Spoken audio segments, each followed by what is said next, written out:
and I heard, as it were, the noise of thunder. Hola, Fat Bastard here. Long time no see, so I decided to make a little video post so you don't forget my beautiful face. I was reading an article in the New York Times today. Well, online, because I don't actually get the New York Times. I'll link to it in the post. And he was talking about recipe deal breakers, right? What are those things that you absolutely won't do in a recipe? His was, it says, if you need a helper. And he said, screw that. And it got me thinking about the types of things that I used to run into in a recipe, where I would just call it off, and the things that now, aren't a big deal to me. And that got me thinking, this is kind of a train of thought post, about the creaming method. I don't know how many of you know what the creaming method is. If you buy like an old school baker's cookbook, right? All the cookie recipes and a lot of the cake recipes, it's just like this big ass list of ingredients, and then it just says creaming method. What the hell is that?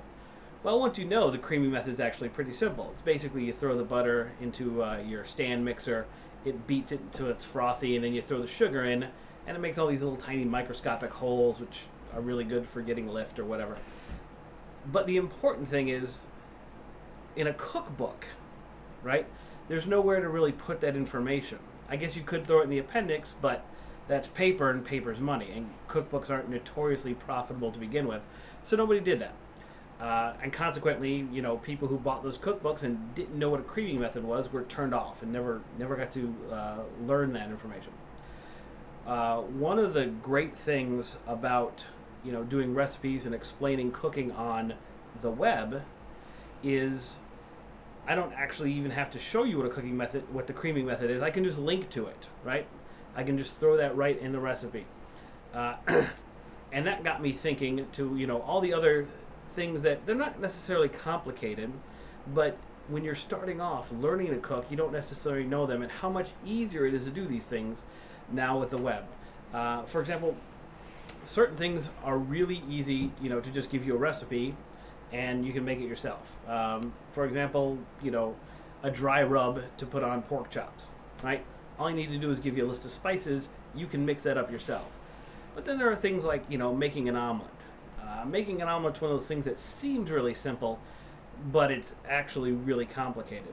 And you really do need some kind of video showing you how to make an omelet properly, or you're never going to, get it right. I could never describe that in words. So that's, one of the places where cookbooks really fall short. So finding recipes on the web, one, it's free. Two, you're able to integrate video to explain concepts that don't translate very well into text.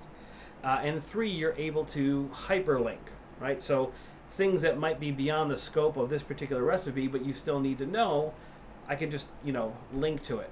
For example, if I was, giving you my guacamole recipe, it says you need seeded tomatoes. Well, how the hell do you seed a tomato? If you cut it the wrong way, you're going to damage the seed pods, and it's not going to work.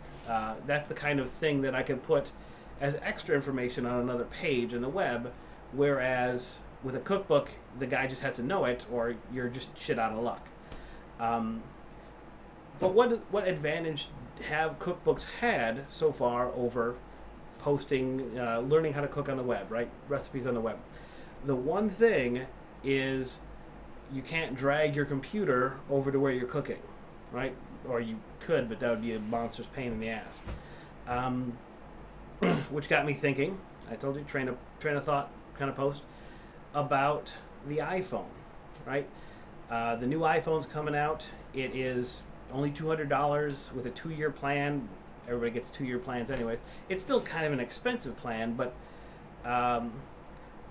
mark my words, within the next year, everybody with an iPhone is going to be showing you how they find recipes on it, because that's the big thing that's currently missing, right? How do I find these videos and recipes in a way that's convenient while I'm cooking? So if I'm in the middle of making something and I need to know, how do I seed those tomatoes? If it's all linked to, if I found the recipe on my iPhone and the link is right there, all I have to do is press it, and boom, I get that information right when I need it. So this is my prediction. Write it down. Within the next year, the biggest thing on all these cooking sites that you see out there is going to be iPhone-ready recipes, right, with integrated video. That's where everything is going, and that's really going to be, you don't want to say the final nail in the coffin of the cookbook, but really at that point, there's absolutely nothing the cookbook has to offer except really pretty pictures. And I guess there are some people who are probably going to go out and spend $20 for really pretty pictures, but I think that market's going to dwindle rather rapidly. And I heard, as it were, the noise of thunder.